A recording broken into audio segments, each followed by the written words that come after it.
Avec la permission d'Hachem, on va essayer de parler sans micro. On m'entend? Ouais. Avec l'aide d'Hachem, vous savez, c'est comme à Kippour, on parle sans micro et tout le monde entend. À l'approche de la fête de Rosh Hashanah, Kippour, Sukkot, on les appelle Yamim Noraim. On les appelle des moments durs, des moments difficiles. Parce que ces moments-là, on est un peu en suspense. On ne sait pas ce qui va arriver. Regardez, la guerre, ça fait déjà 2 ans qu'il y a une guerre. Et cette guerre n'est pas terminée, on ne sait pas quand elle va se terminer. On ne sait pas même pas si elle a commencé. On voit qu'est-ce qui se passe un peu dans le monde. Un peu le monde, il bouge un peu. Là où vous allez, vous voyez qu'il y a une difficulté, il y a des tensions. Et on prie à Kadosh Baruch Hu. Ces moments-là, on les appelle Yamim Noraim. Les moments Noraim, ça veut dire extraordinaires, des moments durs, des moments terribles. Pourquoi? Parce qu'on ne sait pas ce qui va se passer. Mais, d'un autre côté, on les appelle Yamim Noraim avec un sourire. C'est des moments très durs, mais il y a ce qu'on appelle, on a l'Emouna, la confiance en Akadosh Baruch Hu. On a l'Emouna que si Dieu veut, ça va s'arranger. Il y avait un tzaddik qu'il avait tellement de problèmes tout le temps. Il avait une phrase dans sa bouche. Ça va s'arranger. Ça va y aller. Ça va y aller où? Ça va s'arranger quand? Il a les mouna. On imagine Abraham Abinu. Imaginons Abraham Abinu. Vous savez que Rosh Hashanah, il nous rappelle beaucoup Abraham Abinu. Il nous rappelle la Akedah. À Rosh Hashanah, on achète la Akedah.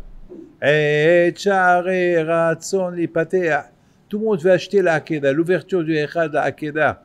Parce que l'ouverture du Echad de la Akedah, c'est l'ouverture si Dieu veut, d'arrangement de tous les problèmes. C'est ça l'ouverture de la Akedah. C'est comme quelque chose qui est attaché et on la détache. Donc vous savez, mes amis, une fois, je dormais avec mon petit-fils et mon petit-fils, il avait un chewing-gum dans la bouche. Et au milieu de la nuit, le chewing-gum s'est accroché sur mes cheveux. Et je ne savais pas quoi faire. J'ai tout fait et il a fallu que je prenne à la fin les ciseaux et couper. Heureusement que ce n'était pas dans ma barbe, c'était que dans ma tête. Pour vous dire que la Akedah, ça veut dire on prie, on a l'espoir que Akadosh Baruch Hu, il va détacher sans se couper, sans qu'il nous arrive quelque chose de malheur. C'est ça, la Akedah. Le moment de la bonne volonté de Akadosh Baruch Hu, c'est pendant qu'il y a la Akedah, pendant que la personne, elle souffre, pendant que la personne, elle est attachée. C'est là que la personne, elle a la émona, Akadosh Baruch Hu, et que Hachem, il va le détacher de ses problèmes. C'est ça, Rabotai, la fête de Rosh Hashanah, Kippour, Sukkot. On les appelle Yamim Noraim, des moments difficiles, des moments durs, des moments extraordinaires, des moments... Et en plus, on les appelle des Hagim. On les appelle une fête. On ne peut pas appeler une fête quelqu'un qui a un jugement, quelqu'un qui est convoqué chez un juge qui peut être très dur pour des accusations de fisc, des accusations de détournement, des accusations de drogue, des accusations de beaucoup de choses. Vous savez, c'est pas pour... Et en plus, il est convoqué... Vous n'allez pas me dire que ce monsieur-là, il va partir souriant chez le juge. Bien sûr qu'il a peur. Mais il y a une seule chose qui peut arranger les choses.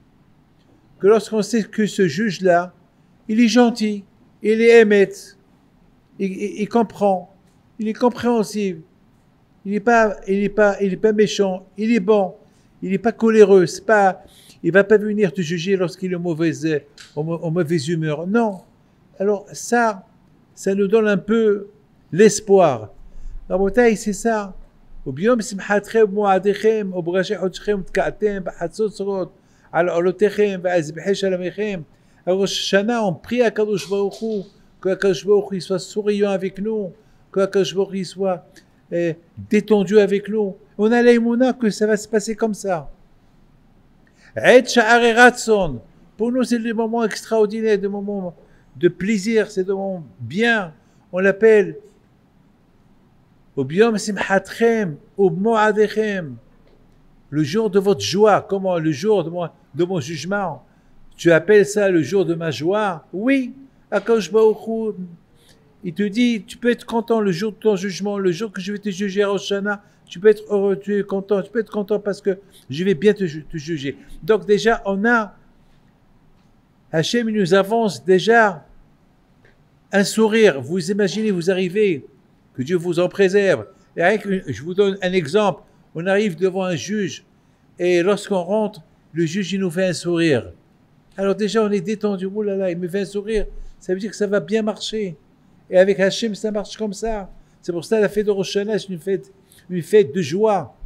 C'est une fête de joie parce qu'on sait, on a confiance en Hachem. Mais mes amis, il faut savoir une chose. Je voudrais vous poser une question à vous tous. Si je vous dis, vous aimez Hachem, vous allez me dire oui. Je vais vous dire, vous avez confiance en Hachem? Vous allez me dire oui. Alors moi, je vais vous poser une question. Quelle preuve vous avez que vous aimez Hachem? Quelle preuve vous avez que Hachem va avoir un plaisir de vous voir? Quelle preuve vous avez? Vous n'avez aucune preuve. Si vous l'aimez, si on le dit, mais est-ce que le cœur aussi l'aime à Kadosh Baruch Hu?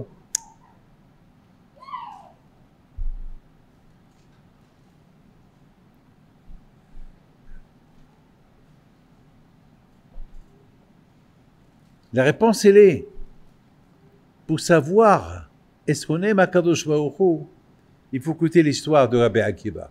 En écoutant l'histoire de Rabbi Akiba, vous allez vous-même vous juger, est-ce qu'on aime Hachem, comment on l'aime, est-ce qu'on l'aime, on ne l'aime pas. Bien sûr, la question, elle est, Bichlal, elle n'est pas une question. Quoi, Rabbi David, tu me poses la question si j'aime Hachem? Bien sûr que je l'aime. On va écouter l'histoire de Rabbi Akiba. Et là, on va se juger nous-mêmes. Rabbi Akiba, alav shalom, à l'âge de 120 ans, lorsque les Romains, ils ont décidé que chaque juif qui étudie la Torah, il est condamné à mort, Rabbi Akiba,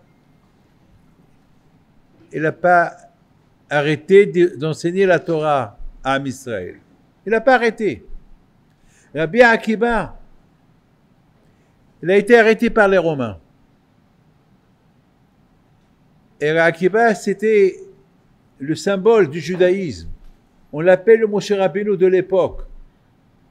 Rabbi Akiba. Et Rabbi Akiba, alav shalom, le pauvre, au lieu qu'il va avec une tristesse, il est parti derrière eux avec un sourire. Là, les Romains, devant tout le monde, ils ont voulu le punir. Mais quelle punition! Une punition horrible. Peigner son corps avec des peignes de fer. Ça veut dire, l'Aïstar, lorsqu'ils vont peigner son corps, ça veut dire qu'ils vont déchirer le corps jusqu'à qu'ils vont arriver aux veines, jusqu'à qu'ils vont arriver au cœur, au foie. Et bien sûr, c'est une souffrance horrible. Et Rabbi Akiba alav shalom, pendant ce moment-là, il faisait Shema Israël. Shema Israël, Adonai Eloheinu, Adonai Echad. Ve'afta et Adonai Elohecha, avec joie, au lieu qu'il crie, ah, j'ai mal. Vous savez, mes amis, beaucoup de fois, ça arrive que, pour ceux qui sont diabétiques comme moi, que de temps en temps, je me pique pour savoir le taux de mon diabète. Parfois, ça fait un peu mal. Et parfois, piquer le même endroit, ça fait un peu plus mal. Et beaucoup de fois, ça arrive lorsqu'on doit faire une prise du sang et qu'elle trouve pas, l'infirmière ne trouve pas la veine. Alors, elle creuse avec l'aiguille et ça fait mal. Et ça fait mal. J'avais le corona, je me rappelle, on me piquait avec des piqûres très très grosses. Ça faisait mal, mal, mal. Mais maintenant, imaginez-vous, Rabbi Akiva, c'est pas une piqûre, c'est pas une petite aiguille, c'est un peigne de fer. Le pauvre Rabbi Akiva, mais il n'est pas le pauvre. Il était heureux, il souriait. Jusqu'à que chez les élèves lui ont dit, Rabbi, non. Atkan, comment Rabbi, comment, tu es content comme ça? Il leur a dit, vous savez, il a eu même le temps de répondre. Avec tout le sang qui coule. Il ne va pas laisser ses élèves avec une question. Il répond à ses élèves. Il leur dit, toute ma vie, j'attendais ce moment-là pour prouver à Hachem que je l'aime. Parce que toute ma vie, je dis, je t'aime. Ve'afta et Adonai Elohecha b'chol lebabcha u'b'chol nafshecha u'b'chol meodecha. Combien de fois on a répété ce schéma Israël avec nos enfants? Combien de fois on a répété à nous-mêmes? Ve'afta, il faut aimer Hachem de tout ton cœur, avec ton argent, avec ton âme. Et nos sages ils disent, même si on prend ton âme, il faut aimer Hachem. Et Rabbi Akiva dit, toute ma vie, j'ai attendu ce jour-là. Chaque jour, je récite cette récitation. Mais ce n'est pas une récitation. C'est ça le émet. Hachem, il veut qu'on l'aime. Hachem, il veut qu'on se donne pour lui. Et en général, on aime quelqu'un qu'on voit. On est marié, on a notre femme, on l'aime. On a nos enfants, on les voit, on les aime. On a l'argent, on l'aime. On a une belle voiture, on l'aime. Le matériel, on l'aime. Papa, maman, on les aime. Personne ne peut me dire le contraire, ce que je viens de vous citer, c'est pas impossible. Mais est-ce que le bon Dieu, vous l'aimez? Est-ce que vous le voyez? On voit ce qu'on voit, on aime. Mais ce qu'on ne voit pas, est-ce qu'on aime ce qu'on ne voit pas? Si je vous invente quelque chose, vous allez l'aimer? Non. Si je vous parle d'un repas artificiel, ou que quand je parle de l'intelligence artificielle, je vous parle d'un repas. Et je vous dis si vous l'aimez. Non, on n'a pas goûté. Alors comment on peut dire qu'on aime Hachem? Alors Rabotai, pour ça, Rabotai, pour arriver à aimer Akadosh Baruch Hu, c'est un travail. Pour arriver à aimer Akadosh Baruch Hu, déjà, il faut que tu vois ce que Hachem il a créé. À travers ce que Hachem il a créé, tu peux arriver à aimer Akadosh Baruch Hu. Tu vois le ciel, oh, spectaculaire, quel ciel! Ah! Lève tes yeux au ciel, regarde qui a créé tout ça. Comme Abraham Avinu. Il a découvert Hachem, on se pose des questions. Il a créé Hachem, il a commencé à découvrir Hachem en voyant un mur. Un mur. Comment ce mur il est venu? Qui a fait ce mur? Cette pierre, d'où elle est venue? Est-ce que nous on se pose ces questions-là? Est-ce qu'on se pose ces questions? Est-ce que lorsqu'on voit la mer, est-ce qu'on se pose une question sur la mer qu'on voit? Que les choses là, quand je sont grandes. Aïe Hachem. On est loin de tout ça. Eh bien, Rabotai, mes amis, il dit David Ameler, Mipsari Heze Eloka. Alors je vois mes mains, je découvre Akadosh Baruch Hu. Une fois, il y a une trentaine d'années, ici à Bnei Brak, j'ai été voir Rav Shach Alav Shalom. Et Rav Shach Alav Shalom, il m'avait dit une phrase. Est-ce que tu crois en Dieu? À moi. Il me demande, est-ce que je crois en lui? Je dis, bien sûr. Mais tu peux me dire comment? Je lui dis, je suis né croyant. Depuis que j'étais né, depuis que j'étais bébé, j'entends le nom d'Hachem. Il me dit, mais dis-moi quelque chose un peu de plus profond. Et j'arrive pas, j'ai essayé de lui répondre à sa question. Et à la fin, il a commencé à bouger ses doigts. Jamais j'oublierai ces moments-là. C'était un matin. Il a commencé à bouger les doigts, comme ça, il bougeait. Il dit, tu vois, ce matin, tu te réveilles et tu vois comment tu bouges tes doigts. Tu vois, Baruch Hashem, que tu regardes. Tu vois, Baruch Hashem, tu peux marcher. Tu n'es pas un robot. C'est Hashem qui te fait bouger les mains. Et tu penses à ça. Je dis, souvent je pense à ça, mais maintenant que vous l'avez dit, je vais penser un peu plus. Eh bien, Rabotai, c'est comme ça Rabbi Akiva il vivait. Rabbi Akiva, il vivait avec Hachem. Pas autant Hachem comme ça avec la bouche, mais Hachem en réalité, pas Hachem artificiel, Chas v'chalila. Une histoire qu'on nous raconte. On m'a raconté une histoire, la sortie de l'Égypte. On m'a raconté une histoire, la traversée de la mer. Non, c'est pas une histoire, une réalité. Il faut que l'histoire elle soit racontée d'une manière convaincante. Lorsque la Torah te dit, Gata libincha, il faut raconter à ton fils. Il faut que le fils il voit que son père, mitlahev, que son père, l'histoire qu'il raconte sur Hachem, elle sort du cœur. Mais si le père, il raconte à son fils l'histoire de la sortie de l'Égypte, et sa main, elle est avec le téléphone, il compose un numéro, je ne sais pas, sa tête elle est ailleurs. L'histoire de la sortie de l'Égypte, elle ne va pas rentrer dans le corps du fils. La bataille, vivre avec Hachem, ça c'est quelque chose, c'est là qu'on peut découvrir Akadosh Baruch Hu lorsqu'on vit avec lui. Alors vivre avec lui, c'est facile de vous dire l'aïmouna. L'aïmouna, même des rabbins me posent la question, Rabbi David, comment on a l'aïmouna? Je vous donne la parole d'honneur. Beaucoup de gens qui me posent la question, comment on a l'aïmouna? Comme eux-mêmes ils se posent cette question. Parce qu'avoir l'aïmouna au Akadosh Baruch Hu, c'est pas facile. Parce qu'avec tout ce qui se passe, ça nous donne des idées pour oublier, voir un peu. On vit peut-être dans nos problèmes et on laisse le vrai problème. Comment résoudre ce problème? Je répète.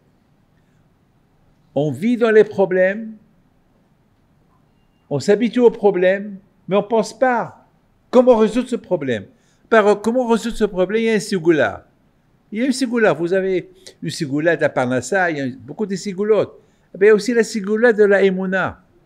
La sigoula, comment sortir de ce jugement de, si Dieu veut, de lundi soir prochain, acquitté avec le bon Dieu. Il y a une sigoula. Il y a une sigoula, comment se marier. Il y a une sigoula, beaucoup de sigoulottes. On veut des sigoulottes. Est-ce que quelqu'un m'a posé une question un jour? Rabbi David, est-ce qu'il y a une sigoula pour sortir acquitté de ce jugement? Ce jugement qui est invisible. Ce jugement qu'on ne sait pas comment il va se passer. On ne sait pas. On ne sait pas. On sait qu'on a affaire avec le bon Dieu qui est miséricorde, mais comment il va se passer? Est-ce qu'il y a une ségoula? Eh bien, mes amis, la ségoula est, tout d'abord, il faut déjà prendre une mitzvah sur soi. Une mitzvah, je ne sais pas laquelle que vous voulez. Rav Shach alav shalom, il a dit, Birkat Amazon. Chacun, il dit, moi, je dis, la mitzvah que je prends sur moi, et je fais Shema Israël bien. Je la fais bien. Chacun, il y a des ségoulottes. Il y a beaucoup de... Je prends une ségoula d'une mitzvah. C'est pas la peine de dire, je vais faire ça. À la fin, tu vas rien faire. Trop, tu fais rien. Prends une. Rav Shach alav shalom, il dit, prends une seule mitzvah, mais fais-la bien. Tu viens étudier un cours d'1 heure, alors fais-le bien. Viens à l'heure. Tu mets tes tefilines, mets-les bien. Prenez une chose et la faire bien. Et après, tu vas voir, ça va t'ouvrir l'appétit. C'est là que tu le fais bien. Après, c'est une autre que tu vas faire bien. Mais mes amis, il y a une chose qu'on n'a pas encore répondu. La chose la plus importante est vivre avec Hachem. Vivre avec Akadosh Baruch Hu. L'aïmouna, on l'a. Aimer Hachem, on l'aime. Et voilà, Rabbi Akiva, il vient, il nous donne une claque. Il nous donne une gifle, Rabbi Akiva. Rabbi Akiva, il nous dit, toute ma vie, j'ai attendu ce moment-là. Bono Sha'olam. Rabbi Akiva, il a vécu 120 ans. Il a fait une grande teshuva à l'âge de 40 ans. 80 ans, il vivait avec l'espoir de prouver qu'il aime Hachem. Ça veut dire, il aime Hachem. Pour aimer Hachem, il faut tout faire pour lui. Mais est-ce qu'on est prêt à tout faire pour lui? C'est ça le problème. Maintenant, chacun va me dire, oui, j'aime Hachem. Je vais lui dire, tu peux faire ça? Ah, je vais voir. Tu peux faire ça? Tiens, attends une seconde, mais tu as dit tu aimes Hachem. Hachem, il dit, il faut faire ça. Oui, il va dire, voilà, le oui, il est un peu tordu. C'est tout. Mais il ne va pas te dire, oui, j'exécute. Rabbi Akiva, toute sa vie, il a attendu. Il a aimé Hachem toute sa vie. Et lui-même, il dit, toute ma vie, j'ai attendu ce moment-là qui sont en train de peigner mon corps, ce moment-là qui sont en train de me tuer à petit feu. J'attendais ce moment, depuis 80 ans, je l'attendais. J'avais l'espoir, je voulais prouver à Hachem que je l'aime. Et maintenant que ce moment, il est venu, je vais le mettre de côté. Ça, on n'est pas Rabbi Akiva. Mais au moins, mes amis, c'est rien qu'on peut prendre, comme je vous ai dit, une seule chose. Mais il faut bien la faire. Une seule chose, il faut bien la faire. Il faut bien la faire. Vous savez, une fois ici à Bnei Brak à côté, je dois vous dire quelque chose de magnifique. Je me rappelle, il y a 40 ans, j'étais là à Givat Shmuel. J'ai donné un cours de Torah il y a une quarantaine d'années. Ici, quelque part dans une maison, une ma'bara. C'était désert ici. C'était désert, il n'y avait rien. Il n'y avait que des caravanes, des cabanes. Il y avait beaucoup de voyous. Celui qui prononçait Givat Shmuel, ah, là-bas, c'est un endroit des voyous. Et c'est à côté de Bnei Brak. Je vous pose une question. Comment est-ce possible qu'aujourd'hui, Givat Shmuel est devenu autre chose que ce qui était avant, il y a 40 ans? Je me rappelle, il y a 40 ans, j'étais là. J'étais ici à Givat Shmuel. J'étais là 2-3 fois. J'avais à l'époque 35 ans à l'époque. J'étais marié, je venais en Israël et il y avait une famille ici qui ne sont plus là. Ils ont déménagé, ils sont partis à Bnei Brak. Et c'était, je me rappelle. Alors je me pose maintenant la question. Ça fait maintenant 40 ans que je n'ai pas donné de cours ici à Givat Shmuel. 40 ans. Depuis 40 ans jusqu'à maintenant. Qu'est-ce qui s'est passé? Comment ça se fait que Givat Shmuel est devenu un makom, un endroit? Il y a la Torah, Baruch Hashem. Là, je vois des têtes, Bnei Enara. Je vois Bnei Enara, des gens qu'on peut voir la crainte d'Hachem sur leur visage. Qu'est-ce qui s'est passé? Eh bien, mes amis, là où il y a les tzadikim, là où il y a la Torah, elle pousse le mal. Vous êtes à côté de Bnei Brak. Vous n'êtes pas loin de Rab Steinman, Alav Shalom, Rab Chaim Kanivsky, le Hazon Ish. Vous n'êtes pas loin. Donc, la Torah de Bnei Brak, elle est venue ici, Givat Shmuel. C'est de la folie. La bouteille, ce qu'on appelle, d'autres travaillent pour nettoyer le terrain. Je me rappelle, Ashdod aussi, il y a 50 ans à Ashdod. Parce que mes parents, ils ont fait la Aliyah il y a une cinquantaine d'années. Il n'y avait rien à Ashdod. C'était vide, c'était que un désert. C'était que du sable, il n'y avait rien du tout. Et aujourd'hui à Ashdod, il y a des quartiers entiers, des endroits entiers religieux. Pourquoi? C'est ça la force de la Torah. La force de la Torah, elle rend le sable et le rend autrement. C'est plus de sable, c'est des parcs, c'est de la verdure, c'est des arbres, c'est Gan Eden. C'est ça le courant de la Torah. La bouteille, pour arriver à avoir la émouna à Kadosh Baruch Hu et dire je vais être comme Rabbi Akiva et dire j'ai confiance que tout va se passer à Rosh Hashanah, c'est un travail. C'est un travail. Ne croyez pas que c'est facile. Ne croyez pas que c'est facile de vivre avec Akadosh Baruch Hu. Vivre avec Hachem. Sentir Hachem. Comme Rabbi Akiva, il sentait Hachem jusqu'à qu'il lui disait je t'aime. Attends, je dis je t'aime à quelqu'un que je vois. Je ne veux pas dire je t'aime à quelqu'un que je ne vois pas. Comment? Ben oui. Lorsque je suis convaincu que c'est Hachem le propriétaire. C'est Hachem qui m'a créé. C'est Hachem qui a créé le monde. Et je vois, dans ce verre-là, je vois Hachem. Dans mes mains, je vois Hachem. Dans mon chapeau, je vois Hachem. Partout, je vois Hachem. Mais si tu arrives à voir Hachem partout, alors ça y est, tu vis avec lui. Vous n'avez pas besoin d'être intelligent, philosophe, pour dire que, je sais, on ne voit pas Hachem. Si, on ne le voit pas Hachem, mais ce n'est pas vrai, on le voit, on le sent. Je vous donne avec une image. Vous dormez le soir, vous avez un bébé. Écoutez bien l'image que je vais vous donner. Vous avez un bébé après 10 ans, que Baruch Hashem, la maman n'a pas eu d'enfant, et voilà, le bon Dieu leur a donné un bébé. Voilà, ce bébé, maintenant, il est là, il est à la maison, tout le monde est content. Il pleure la nuit. Le papa ou la maman, ils vont faire quoi? Tout de suite, ils vont sauter du lit pour aller chez lui, pour aller voir ce qui se passe. Mais mes amis, lorsqu'on entend quelqu'un qui pleure dans la nuit, même s'il y a l'obscurité, on voit à travers les pleurs, on voit la personne, on voit le bébé. Vous savez, la première fois que j'ai eu Rabbi Raphaël, pour moi c'était du nouveau. Je viens de me marier, 1 an plus tard j'ai eu un enfant. Donc dans ma tête, je pensais tout le temps à lui. Je quittais la yeshiva pour aller le voir. Et c'est comme ça. Hein, pourquoi? Parce que je voulais être sûr de ce que je suis de mon imagination. Et après, le bon Dieu m'a donné d'autres enfants. Et c'est comme ça encore. On aime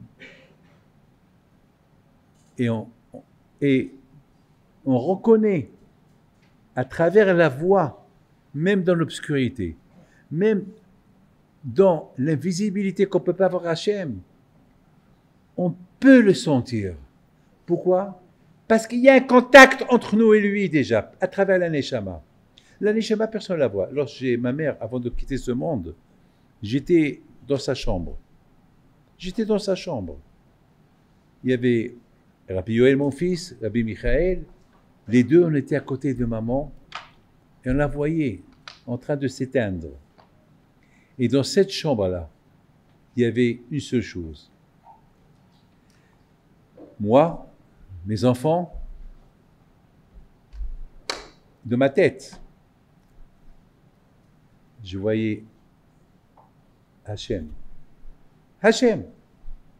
Hachem aussi, il est là. Mais aussi dans ma tête, il y a le Malach HaMavet. Il est là. Donc il y a le Malach HaMavet qui vient prendre la Neshama de ma mère. Il y a Hachem. Il y a nous, les vivants, et maman. Et je commençais à réfléchir. Mes enfants, je les vois. Ma mère, je vois ses derniers souffles. Je la vois. Je vois, ça y est, dans quelques instants, dans quelques secondes, quelques minutes, ça y est, elle va partir. Mais Hachem et le Malach HaMavet, on ne les voit pas. Mais ils sont là. Hachem, il est là pour une raison. Le Malach HaMavet, il est là pour une raison. Le Malach HaMavet, il est là pour prendre la Neshama du corps de ma mère. Mais il y a Hachem. Qu'est-ce qu'il fait Hachem ici? Ah ben Hachem, il est là pour dire au Malach HaMavet, donne-moi la Neshama. Donne-la-moi. Tu ne vas pas la prendre. Ça, c'est ce qui se passe les derniers moments de la vie de la personne. Mes amis, si je suis arrivé à cette pensée, cette idée, c'est parce que ma mère, elle m'a transmis ça. J'ai cette émouna, parce que ma mère m'a transmis ça. Et la façon comme elle me l'a transmis, je suis devenu comme un kili. C'est quand vous prenez un kili, prenez un verre, prenez une bouteille, et vous versez. S'il n'y a pas de verre, et vous versez, l'eau va vers la terre. Mais lorsqu'il y a un verre, un kili, donc le kili reçoit l'eau. Lorsqu'on sait comment transmettre l'existence, l'émouna de HaKadosh Baruch Hu, ben celui qui va écouter, il va comprendre. il va l'accepter. Et après lui, il va la développer. Comment lui, il va la développer? Eh bien, lui, il va la développer à sa façon. Et c'est comme ça qu'on commence la connexion avec Hachem jusqu'à qu'on sent Hachem à travers nous. N'oublie pas, à travers moi, il y a Hachem. Je bouge. C'est lui qui me fait bouger. Je regarde, je vois. C'est lui qui me donne pour voir. Je mange, je dors, me surveille. Ben, c'est comme ça qu'il faut vivre. Lorsqu'on vit de cette manière-là, on découvre Akadosh Baruch Hu. Lorsqu'on vit de cette manière-là, alors on comprend combien Akadosh Baruch Hu nous aime. Ben, je dois pardonner, je ne rigole pas avec vous. Aimer Hachem, il y a deux façons. Ou l'aimer sans savoir que tu l'aimes, ou tu l'aimes parce que tu l'aimes, par exemple, il y a encore une façon, ou bien tu l'aimes pas, mais tu crois que tu l'aimes.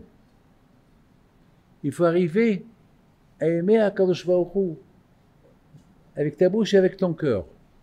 Il faut arriver à aimer Akadosh Baruch Hu avec ta bouche et avec ton cœur. Il y a des tnaïm, il y a des conditions. Par exemple, j'avais besoin, je vis, j'ai 500 familles sur mon dos que chaque mois je dois leur donner un salaire. Moi, j'ai pas d'usine, j'ai pas d'ouvrier, j'ai pas d'entrée commerciale. C'est Hachem. Pour moi, je dis à Kadosh Baruch Hu Hachem, j'ai des rabbins, des avrechim qui étudient la Torah, ils étudient ta Torah. Tu m'aides, je vais les maintenir. Tu m'aides pas, eh ben, Hachem, c'est toi le perdant, je vais fermer. Et si je ferme, il y aura moins de personnes qui vont étudier la Torah. Alors, c'est comme ça, on parle avec Hachem. Et Hachem, il écoute. Beaucoup de fois, Hachem, il me met dans des moments de difficulté. Mais moi, je ne tombe pas. J'ai toujours l'aïmouna qu'à la fin, il y aura une bonne fin. Et c'est comme ça. Et si cette bonne fin, elle n'arrive pas, alors je prie. Et si la prière ne monte pas, alors j'attends. J'ai l'espoir. J'attends le miracle. Mais il ne faut pas que je donne un coup de pied à l'aïmouna. Il ne faut pas que j'arrive. Et pourquoi le bon Dieu me fait ça? Et pourquoi Hachem me fait ça? C'est ça la fête de Rosh Hashanah, la fête du jugement. Le jugement pour des bêtises qui sont sorties de la bouche. C'est la fête du jugement. Rosh Hashanah, c'est le jugement parce qu'on n'a pas été correct avec Hachem, avec tout le bien qu'il a fait avec nous. On n'a pas été correct avec lui. Toujours, on lui a donné des coups de pied. Toujours, lui, il attend qu'on tape à la porte pour lui dire « Hachem, donne-moi quelque chose ». Et nous, on tape à d'autres portes. On tape à vrai à sa porte. Et à la fin, on vient vers lui à Rosh Hashanah, pardon. Le pardon, c'est pas comme ça. Le pardon, il faut déjà que tu saches à qui tu demandes pardon. Et si tu connais celui à qui tu demandes pardon, tu te dis qui pour le jour du grand pardon. Mais qui va te pardonner? À qui tu parles? C'est quoi le grand pardon? Le grand pardon, c'est quoi? Qui va te pardonner? Tu demandes le grand pardon à qui? Ben Hachem, tu le connais. Et tu le connais? Ben oui. Alors explique-moi, montre-moi, il est où? Ben, il est là, il est où? Ah, c'est ça le problème. On ne sait pas où il est. Et si on ne sait pas où il est, où est le grand pardon? Où est le Rosh Hashanah? Où est le grand jugement? Jamais j'oublierai quelqu'un à Lyon. Jamais j'oublierai. On avait un voisin, mais vous allez rigoler, mais il faut bien écouter ça. Il y a, je pense, un Lyonnais là, un ou deux peut-être. De toute façon, je ne sais pas s'ils sont nés ou ils ne sont pas là, mais c'est une histoire qui date longtemps. À la Yeshiva de Lyon, on avait un voisin, il y avait un immeuble. Non, il y avait un immeuble. Après, ils ont détruit ces immeubles-là, ils ont construit d'autres immeubles. Il y avait là-bas un monsieur. Toujours, on avait des problèmes avec lui. Pourquoi? Parce qu'il y a toujours quelqu'un qui va se garer à côté, et lui, il se gare à côté de sa maison, son garage, il vient toujours, il tape à la porte. Une fois, j'ai eu une idée. J'ai dit, ce monsieur-là, toujours, toujours il vient au milieu de la synagogue, mais pour un rien, il vient, on fait du bruit, vous connaissez l'histoire. Le bruit, tout. Même ici, vous avez eu des histoires à cause du bruit. Mais c'est pas grave, donc, là, on parle d'un goy. Alors un jour, je lui ai dit, tu sais quoi? Il faut que je l'achète. Il faut que je lui donne un cadeau. Il faut que je l'achète. Un jour, je suis parti chez lui, j'ai tapé à sa porte. Il ouvre. Oh, rabbin! Je lui apporte une belle bouteille de whisky. Il était étonné. Elle coûtait cher cette bouteille-là. Il était étonné. Je lui ai dit, c'est pour vous. Ah bon, pourquoi? Pour quelle occasion? Non, bon voisinage. On vous a toujours dérangé, vous avez été toujours sage, gentil avec nous. Alors Claude c'était pas gentil, c'est toujours des histoires avec lui, en plein prière, en place. Sefer Torah, parfois il venait crier, hé, vous les juifs. Bon, allez, je l'ai acheté. Et le lendemain, encore, je lui ai donné encore une bonne bouteille de vin. Et depuis, il est devenu gentil. Il a changé. Bon Shabbat, bon dimanche, même le lundi, bon mardi. Maintenant, ça y est, on a 2 bouteilles, ils ont changé la situation. Maintenant, il veut devenir copain avec moi. Alors un jour, il vient chez moi. Il me dit, c'était la période de Sukkot. Il m'a dit, j'ai une question. Depuis 5-6 ans que j'ai une question. Et je ne sais pas à qui la poser. Vous êtes le sommet, on est des amis, on est copains. Alors, il me dit, je ne comprends pas c'est quoi ce que vous faites pendant ces jours-là où vous sortez avec un bouquet bizarre de fleurs, pas fleurs, pointues. Zamak le loulav et... Ah, mais c'est quoi ça? Qu'est-ce que je vais lui dire? Qu'est-ce qu'il va comprendre? Dites-moi. Même vous, si je vous dis, vous allez rigoler. Je vous pose la question à vous. C'est quoi la raison? Quelle est la raison? Pourquoi vous prenez le loulav? Le loulav, il signifie quoi? On fait oh. Okay. Pourquoi on fait ça? Après, on fait ça. À gauche, à droite, à gauche, derrière, les 4 coins, en haut, en bas. Pourquoi? Ben, dans la Kabbalah, on dit, on écarte de sur nous tous les mauvais décrets, que s'il y a eu des mauvais décrets, des mauvaises gézérotes sur nous pendant la période de Kippour, eh ben, on les élimine avec ça. Je vais dire ça à ce monsieur-là, ce Jean-Paul-là. Dites-moi, si je lui dis, il va me prendre pour un fou, il va me dire, quoi, monsieur, c'est quoi? Ben, vous savez, les gézérotes, les malachim, il va me prendre pour un fou. Donc, je lui dis, un jour, je vais vous expliquer, c'est trop long à vous expliquer. Et là, il m'a dit, alors, encore une question. Oui, mais pourquoi vous avez une grande cabane derrière l'immeuble et vous êtes là-bas, vous mangez, vous chantez 7 jours dans l'année? C'est quoi? Que je vais lui dire? Je vais lui dire qu'il y a là-bas Abraham Avinu, il y a là-bas Yitzhak Avinu, il y a Yaakov Avinu. Qu'est-ce que je vais lui dire? Et je vais lui dire qu'Hachem il est là-bas. Et je vais lui dire c'est la conciliation entre nous et Dieu. Maintenant, après que Rosh Hashanah et Kippour, avec les colères qu'Hachem il avait contre nous, maintenant on est en paix, on est là, on chante. Il n'a rien à comprendre. Il n'a rien à comprendre. Maintenant, je vous pose une question. Est-ce que nous, on a compris? Laisse-le lui. Lui, son père et sa mère ne l'ont pas éduqué comme nous. Mais est-ce que nous, on a compris c'est quoi la Souka? C'est quoi Pessah? C'est quoi Rosh Hashanah? C'est quoi Shavuot? C'est quoi Hanouka? C'est des choses à comprendre, la signification. Vous savez qu'est-ce qu'il dit le Ramchal? Rabbi Moshe Chaim Luzzatto? Il dit que chaque fête à nous, on rappelle, on réveille les miracles qu'il y avait à l'époque de cette fête. Ça veut dire à Pessah, lorsqu'on parle de la Géoula, Alors ça veut dire que on rappelle toutes les portes de la Géoula qui se sont ouvertes pour nos parents à la sortie de l'Égypte. Chaque année, ça s'ouvre pour nous. Est-ce que vous le sentez? Est-ce que vous le sentez? Ben, vous allez me dire non. Ou vous allez me dire oui. Mais je ne veux pas un oui. Oui. Oui. Oui, je sens. Alors, je vais poser la question. Comment tu sens? Alors, je ne sais pas si... Comment on va m'expliquer? Beaucoup des fois, on va hésiter avant de répondre. Ah ben, il faut hésiter sans... Il faut répondre sans hésitation. Et pour répondre sans hésitation, c'est que la fête de Rosh Hashanah, Kippour, Sukkot, Pesach, Shavuot, Hanouka, Purim est ancrée en nous.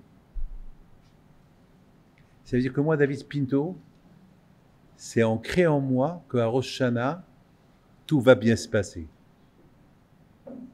Et pourtant, j'ai eu des problèmes aussi cette année. Ne croyez pas que j'ai pas eu de problèmes. J'ai eu beaucoup de problèmes. Mais Baruch Hashem, je les ai subis. Il y avait des moments que je ne vais pas rentrer dans les détails, mais des problèmes de famille, des problèmes de maladie, des problèmes d'argent, des problèmes de plein, toutes sortes de problèmes, de peur, beaucoup de problèmes. Mais je les ai survis. Je les ai surmontés. Pourquoi? Parce que j'ai Hachem, les fanailles. Shiviti Hachem, les negditamin. Hachem, il est en face.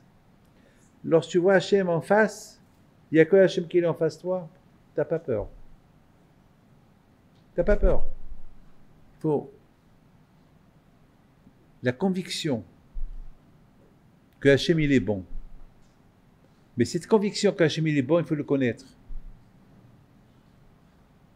Pour aimer Hachem, c'est un travail. Pas qu'avec la bouche. On vient maintenant, si Dieu veut, dans quelques jours, c'est la Iloula de Rabbi Haim Pinto al Shalom. Venez, je vous raconter Rabbi Haim Pinto qui il était. Puis mettons, c'est sa Iloula, si Dieu veut, je vais vous raconter une histoire à lui. Il y avait deux personnes, deux voisins. C'est une histoire qui s'est passée il y a 250 ans. Deux voisins qui avaient une maison partagée. Chacun il habitait d'un côté. Un était riche, l'autre pauvre est devenu pauvre. Il était riche et est devenu pauvre. L'argent, on n'est pas propriétaire.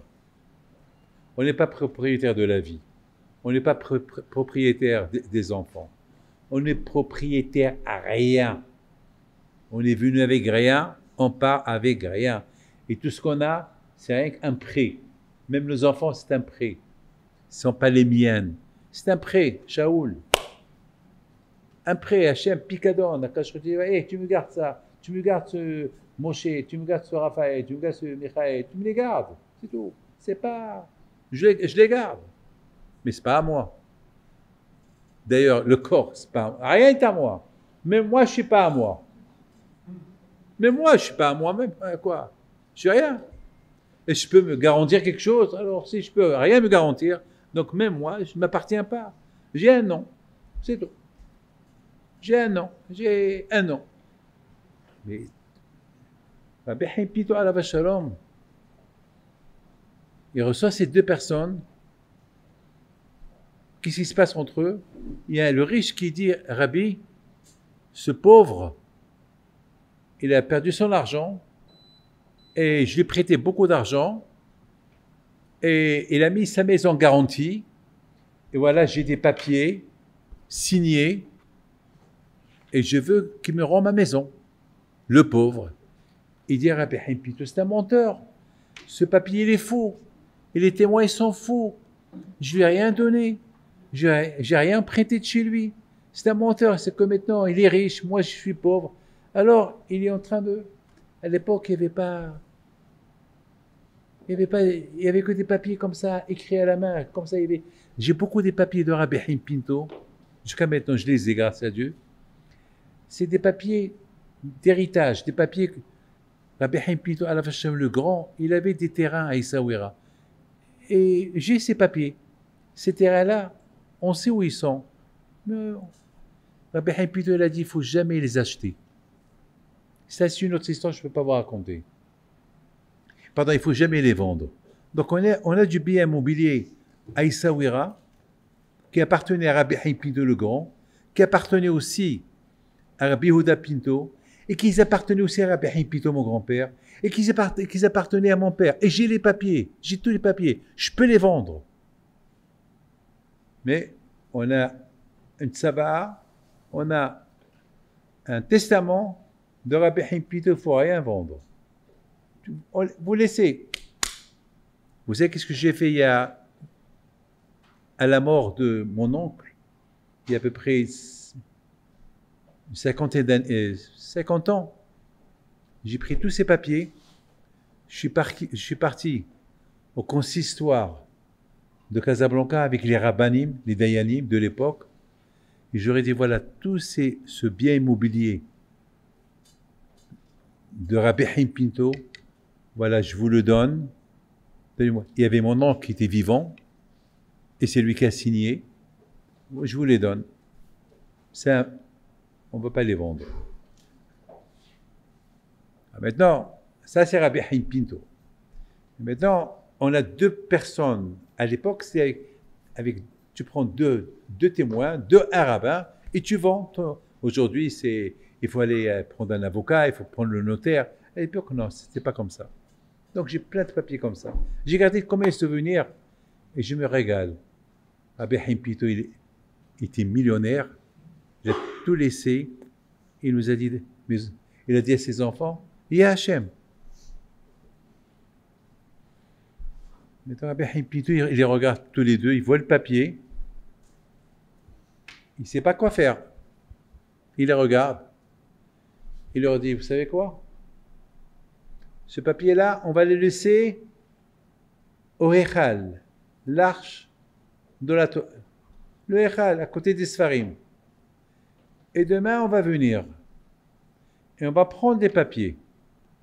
S'il y a l'écriture sur le papier, c'est que toi, monsieur le pauvre, tu as bien vendu ta maison à ce riche. Et si le papier est vide, toi, le riche, tu es un voleur, tu es un menteur. Attendez. Et les deux, ils ont accepté, bien sûr. Et le riche, il accepte. Bien sûr, le riche était content, il dit, là, demain, on va retourner le matin, et ce papier signé, avec les témoins, il va devenir blanc. Alors, il dit à Rabbi Haim Pinto, est-ce qu'on peut rester à côté de la porte de la synagogue toute la nuit, comme ça personne ne va falsifier ces papiers? Rabbi Haim Pinto leur dit, oui, restez toute la nuit, vous deux, apportez des gens avec vous, et restez toute la nuit, surveillez le Echal, et le lendemain, moi je viendrai, on ouvre. Tout le monde a accepté. Rabbi Haim Pinto alav shalom, il est parti chez lui, tranquille. Il retourne le matin, il y avait un monde fou. Tout Essaouira, ils sont venus pour voir l'Azib. Ce qui va se passer maintenant. L'Azib, ça veut dire qu'il y a quelque chose qui va se passer. Un papier, où il va rester blanc, où il va devenir... Rabbi Haim Pinto, il va trancher à travers ce papier qui est le coupable, qui est le voleur, qui est l'innocent.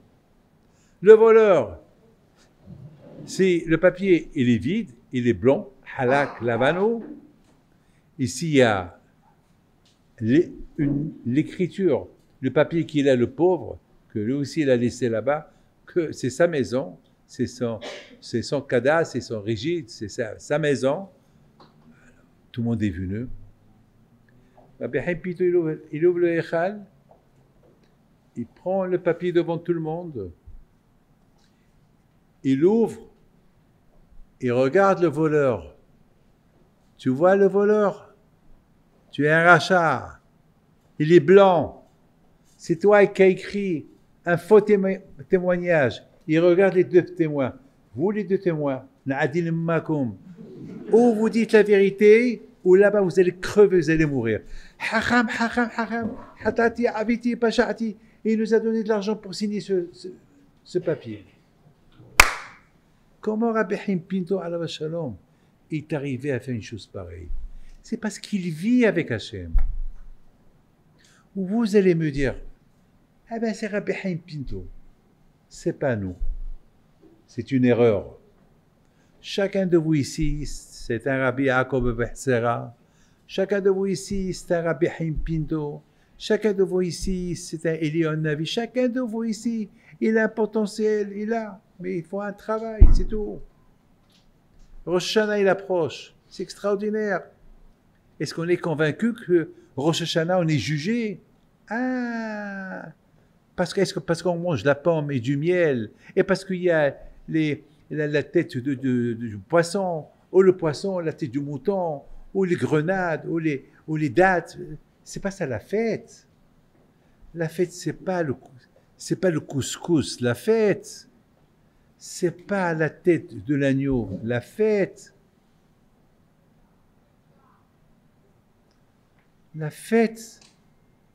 c'est le jugement. Que Hachem, il veut détourner le Satan pour ne pas nous enfoncer, être contre nous le jour du jugement. Alors, Zamak, on mange un peu des douceurs, on mange des choses hein, pour montrer que Hachem, il va nous aider, mais il faut venir avec un bagage de Emouna. C'est ça Rosh Hashanah. Mais si on cherche les grenades, les meilleures grenades, on cherche la tête du mouton, on cherche que la bonne tête, qui est un peu grasse. Attends, c'est pas ça la fête. La fête, c'est pas ça. Oui, ça c'est le symbole, mais il y a quelque chose d'autre au-delà de ça. C'est ta présence avec Hachem. Il ne faut pas qu'on soit des menteurs. Qu'on dit on t'aime, et au fait, lorsqu'on va découvrir qu'on n'aime pas. Mais c'est un travail.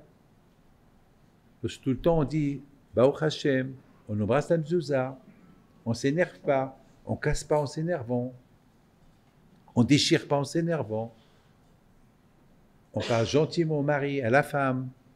C'est ça. Alors on s'approche à Kadosh Baruch Hu avec tout ça. N'oubliez pas ça, mes amis, c'est ça la fête. Je voudrais terminer avec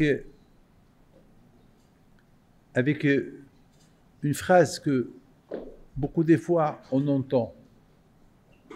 Ani li doudi, puis doudi li. Je suis pour Hachem et Hachem il est pour moi. C'est beau, hein? Elul. C'est quoi Elul? Je suis pour Hachem et Hachem il est pour moi.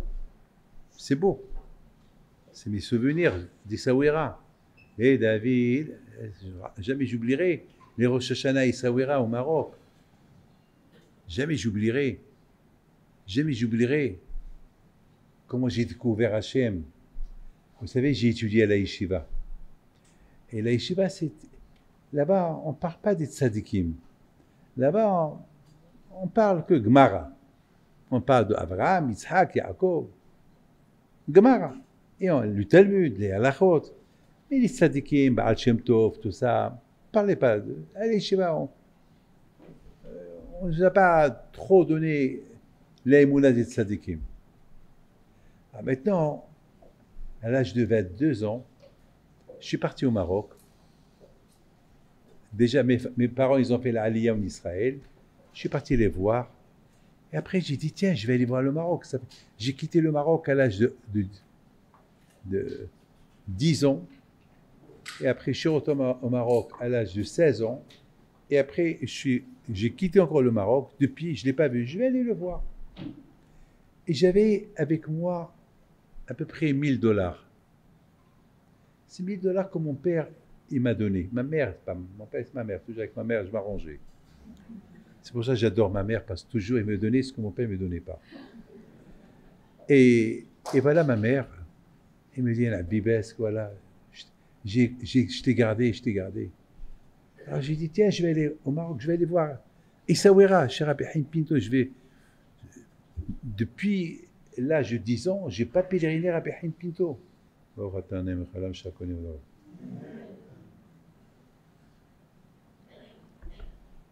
Je suis parti à Essaouira.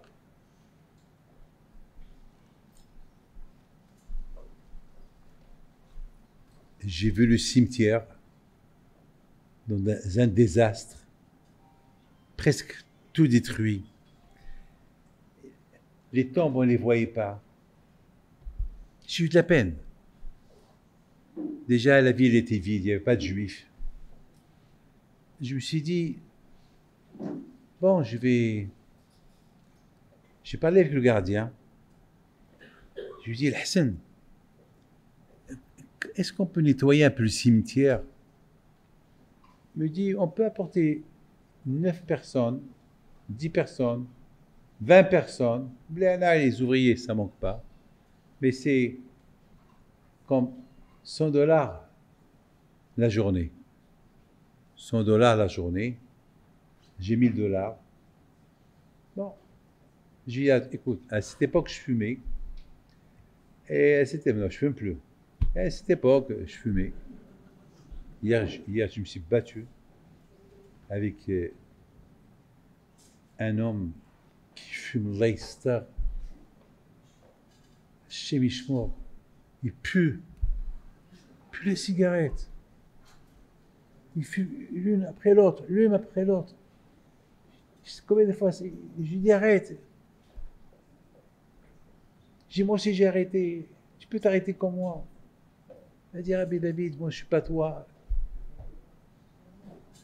Bon, il faut la volonté. En tout, il faut la volonté. Même dans la émouna, il faut la volonté.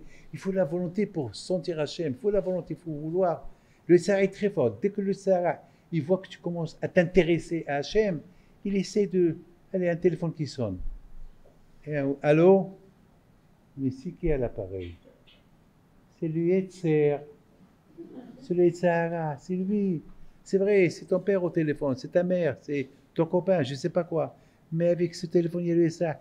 Il ne peut pas voir que tu veux t'approcher d'Hachem. C'est son travail. Donc il faut la guerre. C'est tout. Atem Nitzavim, la paracha de cette semaine, elle s'appelle Atem Nitzavim. Atem. C'est quoi Atem Nitzavim? Il faut rester debout, intact, ne bouge pas à gauche, pas à droite. Allez, Nitzav, maintiens-toi. Allez, tout droit. Ne fais pas des zigzags. Tu prends le volant, c'est pas, tu roules, tu fais des zigzags. Tu peux tuer les gens. Pas tout droit. Atem Nitzavim. Vous savez que la vérité, elle ne bouge pas. Le sheker, comme ça il dit Arizal, le sheker, c'est comme une chaise à trois pieds, elle bouge. Mais le Emet, c'est comme une chaise à 4 pieds. Le Emet, on sent le Emet. Le sheker, on sent le sheker. Vous savez, avec moi, on ne joue pas. Je reçois des milliers de personnes. Et je sais qui a raison, qui n'a pas raison. Avec la façon comment chacun y parle, déjà je sais qui a raison, qui n'a pas raison. Donc, puis, elle a beau me dire ce qu'elle veut, à la fin je lui dis, c'est pas vrai. Je lui dis, regarde-moi madame. Donc, tu ne peux pas me regarder. Regarde-moi monsieur. Tu ne peux pas me regarder. Pourquoi? Parce que devant la vérité, on ne peut pas voir en face. C'est tout. La vérité toujours, c'est elle qui passe à la fin. Toujours, on verra. À la fin, tu verras la vérité. Donc, à Botaï, j'ai commencé à réfléchir. J'ai dit, écoute-moi, prends-moi 9 ouvriers, parce que j'ai besoin. Vers le soir, j'ai vu, ils ont fait, Baruch Hashem, ils ont nettoyé un peu. Au moins, on voit, ils ont 10 personnes, ils ont 9 personnes. À la fin, alors, je lui donne l'argent. Il me dit, Jeanne, Rabbi, j'ai pris 10 personnes. Je t'ai dit que 9. Je sais, mais j'ai pris 10. Parce qu'il y avait un avec son fils. Il a dit, je ne prends pas mon fils, je ne viens pas. Alors, je l'ai pris. Mais ce n'est pas grave. Je vais leur enlever à chacun un peu. Comme ça, je paye tout le monde. Je dis non. Il faut être émette. Tu as donné. Maintenant, mon problème, je devais prendre le bus pour Casablanca. Je n'ai pas d'argent. Comment je vais faire? Il fallait que j'achète un peu des fruits pour la route, un paquet de cigarettes. Comment je vais faire? Après, prendre un taxi. Je commence à réfléchir. Je regarde la tombe de Rabbi Haim Pinto de loin. Je lui donne l'argent. Je vais vers la tombe du tzaddik. Je lui dis, Rabbi, tu dois être content. J'ai fait du beau travail. Tu es là-haut, je ne te vois pas, mais si j'ai fait ce que j'ai fait, c'est parce que je crois en toi. Maintenant, moi, je crois en toi, je crois en tes forces. On a tellement entendu les miracles que tu as fait. Je me rappelle, lorsque j'étais jeune, je venais te pèleriner chaque jour. Ah, maintenant, montre-moi ce que tu peux faire pour moi. J'ai pas d'argent. Les tzadikim, c'est comme ça qu'il faut leur parler. Vous avez compris? Hachem, il faut lui parler. Hachem, il veut qu'on lui parle. Hachem, il veut qu'on tape à sa porte. Hachem, il veut. Hachem, il nous envoie des problèmes pour qu'on le regarde. Pour qu'on prie. Merci Hachem pour le bien. Merci Hachem pour le mal. Au moins, qu'on sache qui est Hachem. Lorsqu'on sait qui est Hachem, les choses s'arrangent. Et si ça ne s'arrange pas, ben ça va s'arranger. Il y a quelqu'un qui m'a dit un jour, mais Rabbi, tu avais toujours dit ça va s'arranger, ça n'a jamais essayé de t'arranger. Je lui dis, parce que Hamar, c'est toi qui ne veux pas t'arranger. C'est toi qui ne veux pas t'arranger. Arrange-toi avec lui, il va s'arranger avec toi. Mais si tu ne t'arranges pas avec lui, tu restes le même, Hamar. J'ai quitté le cimetière. En quittant le cimetière, le goy, celui qui surveille le cimetière, je ne sais pas qu'est-ce qu'il a oublié. Il est retourné au cimetière. Moi, je suis sorti dehors. En sortant dehors, je trouve par terre des billets d'argent. Je les ramasse, je les compte, $1000 en argent marocain. Le gars, il vient vers moi, il voit l'argent dans mes mains. Il me dit, عندك الفلوس, tu as l'argent? Je dis, je les ai trouvés ici. Allahu Akbar, Allahu Akbar. Il a commencé à dire Allahu Akbar, Allahu Akbar. Je lui dis, écoute, je vais prendre $100, 100 dirhams, je te donne les 900 dirhams, tu les gardes chez toi. Si jamais il y a quelqu'un qui vient les réclamer, tu lui donnes et tu lui dis que la semaine prochaine je retourne, je lui donne les $100. Il m'a dit, ici à Essaouira, personne ne perd d'argent. Ici à Essaouira, personne n'a cette somme-là. Cette 100 personnes-là, c'est Rabbi Himpito Jdok, ton grand-père. C'est lui qui te les a donnés. Je t'en prie. J'ai pas le cœur net. Je les laisse. Tu me les rends la semaine prochaine. Je suis retourné chez Rabbi Himpito. Pourquoi? Pour lui dire merci. Toda. Je sors, je me pose la question. Je pose la question que je me suis posée au gardien.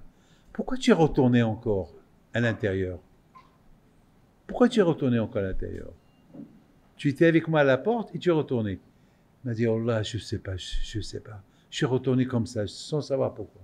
Vous savez pourquoi il est retourné sans savoir pourquoi? Parce qu'il n'avait pas le mérite de voir que j'ai trouvé de l'argent. C'est un miracle, on vit des miracles. Il n'avait pas le mérite. Mais ce gardien-là, vous allez vous tromper sur lui. Les histoires qu'il raconte sur Rabbi Himpito, ça dépasse l'imagination. Alors je me suis dit dans ma tête, non, c'est pas pour ça qu'il est retourné. C'est pas parce qu'il n'a pas de mérite. Le contraire, la preuve, voilà, il n'est pas un voleur. Il aurait pu me dire, oui, donnez-moi, et après il va dire ça, je les ai donnés, il aurait pris pour lui. Non, c'est un homme honnête. Alors pourquoi il est retourné?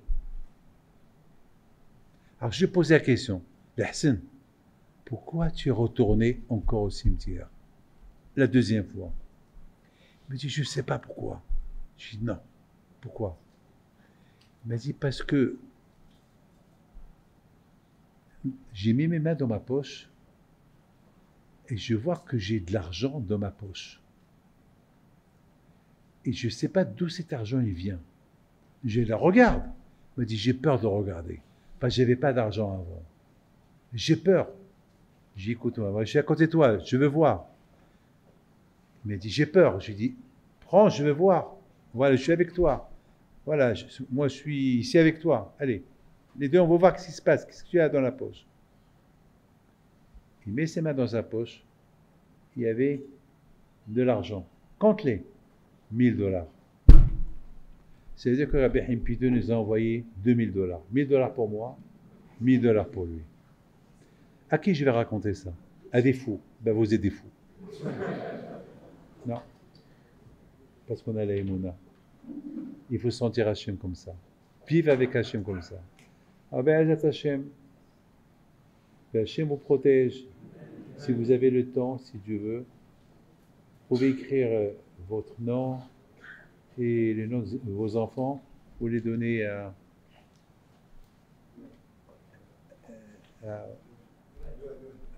Yohan, ceux qui s'occupent de ce makom kadosh, comme ça ils apportent avec lui à Issawira, on les mettra sur la tombe du tzaddik. Hachem vous protège, Hachem vous donne une longue vie, une bonne parnassa, une bonne réussite. Ne tombez pas dans le piège de Yitzhara. Restez toujours avec la Emouna. Cherchez Hachem. Dirshu Hachem Bimatso. C'est ce que le prophète dit. Dirshu Hachem Be'ozo. Bakishu Pan la famille. Demandez à Akash Baruch Hu. Vous êtes trouvé à Akash Baruch Hu.